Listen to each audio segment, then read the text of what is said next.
नमस्कार मंडळी.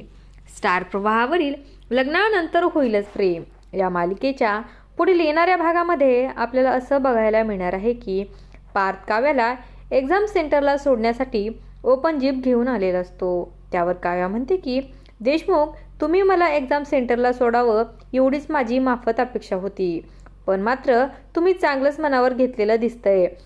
मला एग्ज़ाम सेंटरला सोडायला चक्क ओपन शिप, क्या बात है. दिल चाहता है कि ये सफ़र कभी ख़त्म ही ना हो, भले ही हम ख़त्म हो जाए, लेकिन ये सफ़र कभी भी ख़त्म ना हो.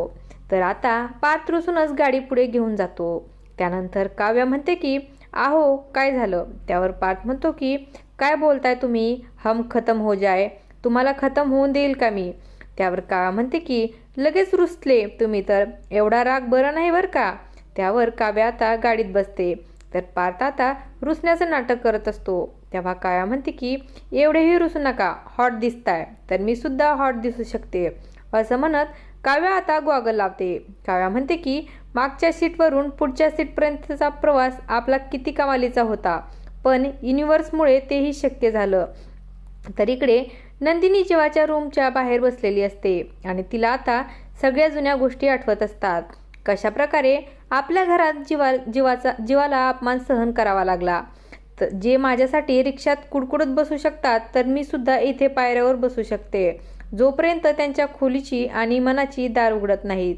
त्याचवेळी तिथे नंदिनीला त्रास द्यायला आता वसुंधरा आणि रम्या पोहोचतात. वसुंधरा आता नंदिनीला हात लावते, तर तिला वाटते की जीवाचा आला. नंदिनी आनंदातच मागे वळून बघते, तर तिथे आता रम्या आणि वसुंधरा उभ्या असतात. रम्या म्हणते की काय चाललंय नंदिनी, तू इथे पायऱ्यावर का बसलीस, जीवाने तुला आत घेतलं नाही का.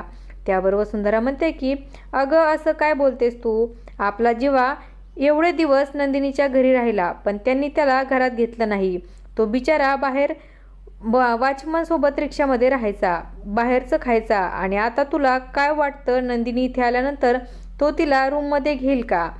हट, अगोदर त्यांनी जीवाला बाहेर ठेवलं होतं, आता जीवाने हिला बाहेर ठेवले.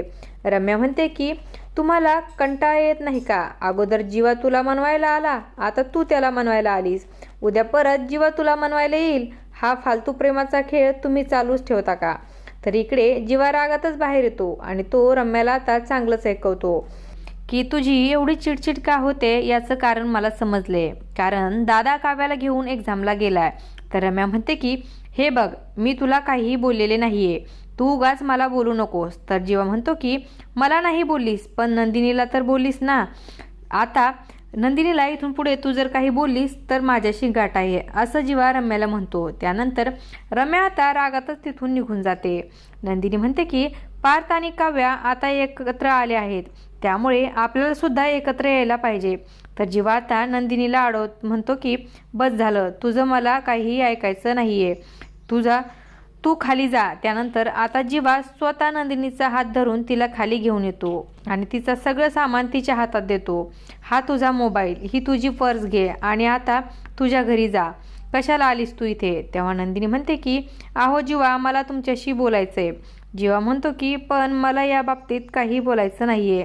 नंदिनी म्हणते की आहो पसारेवाले, ऐकून तर घ्या माझं. तेव्हा जीवा म्हणतो की पसारेवाला नाही, फक्त जीवा म्हणायचं. मला नंदिनी समजवत असते की माझा गैरसमज झाला होता, पण तो आता मिटला आहे. पण जीवा हा काहीच ऐकत नाही.